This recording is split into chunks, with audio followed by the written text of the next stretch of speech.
Greetings lovely folks, welcome to another video. It is Kat and today I'm going to be doing some sculpting work on this Manga Lager stallion. I had quite the fiasco with this chap when I originally got him as part of a job lot. I was acetoning some of the black paint off his legs to make it easier to prime him, and his foot fell off.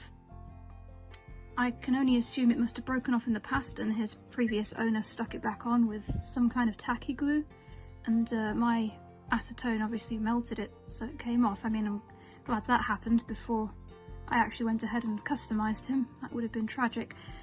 But I drilled into the two parts, put a wire pin in there, and I've glued it with a 2-part epoxy resin glue.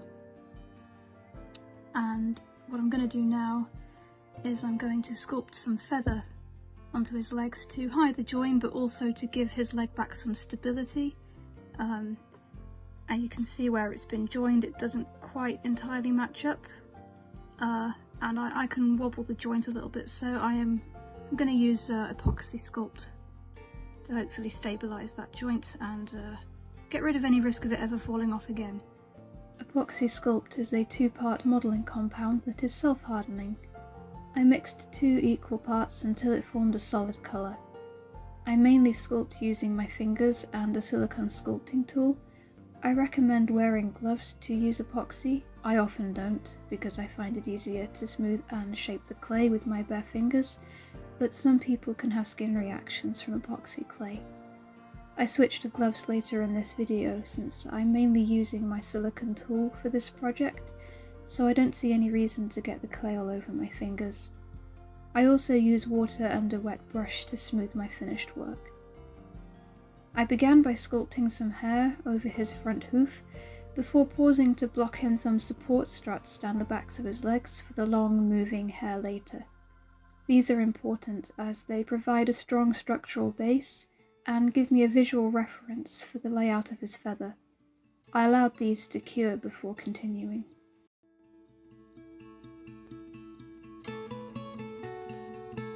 I've only taken up sculpting in the last couple of years, so I've still got a long way to go in my sculpting journey, but I really enjoy it. I love the freedom it gives me to give a horse a whole new personality and aesthetic. Having the ability to create something completely new with a bit of clay, a tool, and my own 2 hands never ceases to be wondrous to me.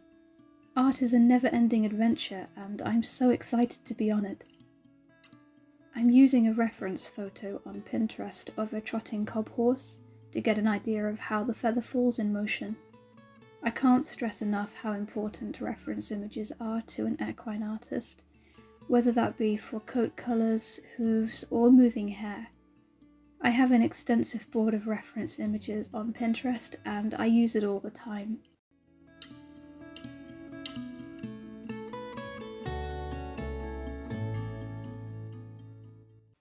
I create feather by building up chunks of epoxy in the basic shape of the hair, and then refine the details using my sculpting tool.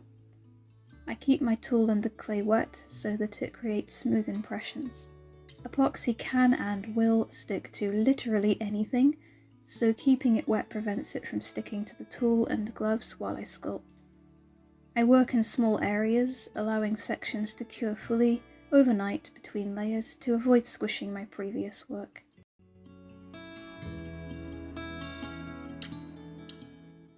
I have a soft spot for heavy horses. My favourites include the Shire, Clydesdale and Gypsy Vanner. They're absolutely magnificent breeds with so much heritage and history. This Manga Lager model is quite chunky, so he already makes a great candidate for a cob custom, and I feel like adding some lovely feather to his feet helps balance out his mane and tail. In my personal opinion, he looks a little top heavy with that giant mane.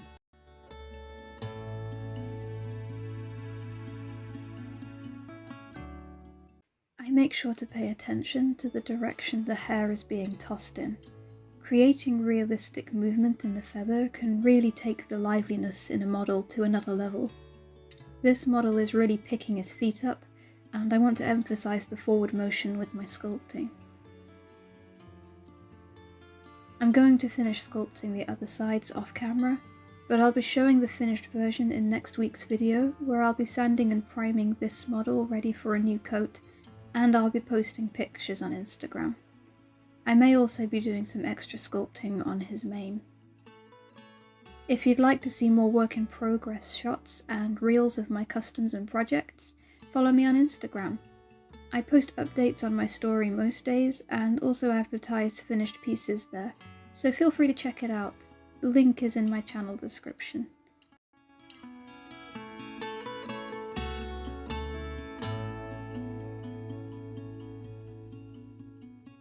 Epoxy is great because you don't have to bake it, it is chemically curing. However, the only downside I find to that, personally, is that it has a limited work time before it starts to cure while you're working on it. And because I tend to work quite slowly, I tend to find it starting to cure before I finished working on it, which can be quite frustrating. A couple of times during this custom I ended up pulling some of my work back off because it was hardening and I couldn't sculpt the detail into it that I wanted. The lifted hind foot was the worst for that. I had to redo that twice, which I cut out of the video, but it definitely annoyed me.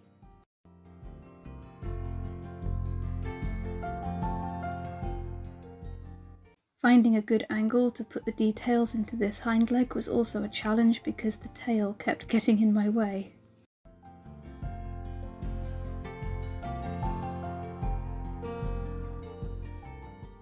Sculpting the feather on the raised front leg was definitely more of a challenge, particularly with the hair direction and trying to get it to flow into the leg naturally, but overall I'm really pleased with the result.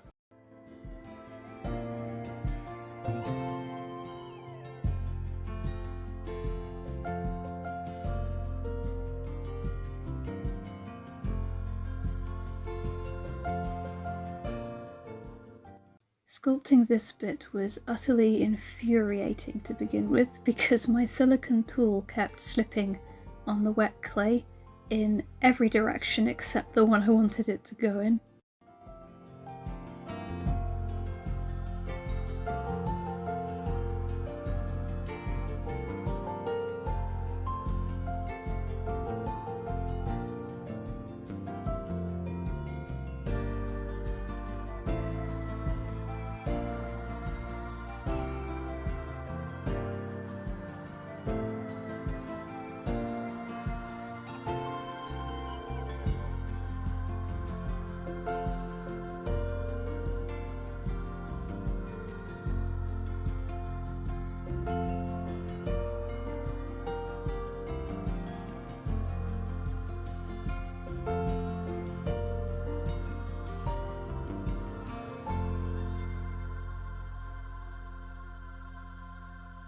This was my third attempt at doing this hind leg.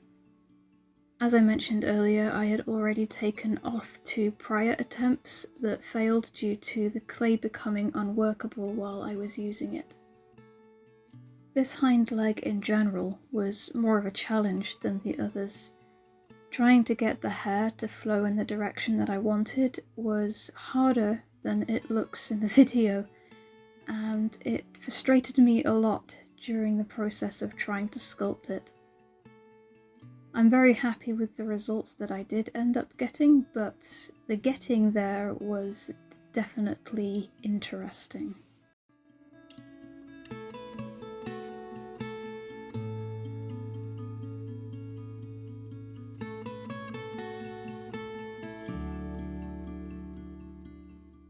I love this silicone sculpting tool. It's probably my favourite in my entire arsenal of sculpting tools. Its flexibility creates really lovely natural hair detailing, and it's so easy to blend the clay together seamlessly with it.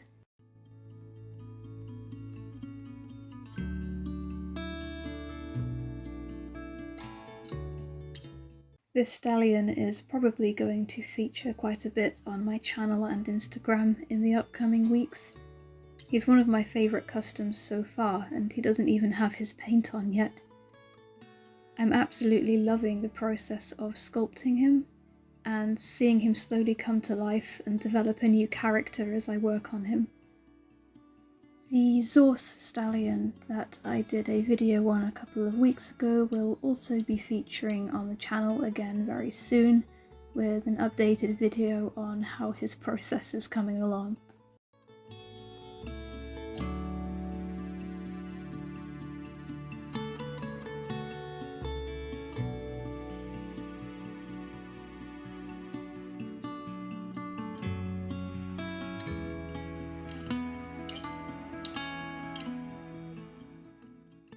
Thank you for spending some of your time here today. If you enjoyed the video, do leave a like, as this really helps my channel. If you're new, I post model horse customizing videos, tutorials, and DIY miniatures, so if that sounds like a cup of tea, hit the subscribe button and turn on notifications so you don't miss any future videos. Happy painting, and I'll see you next week. Bye!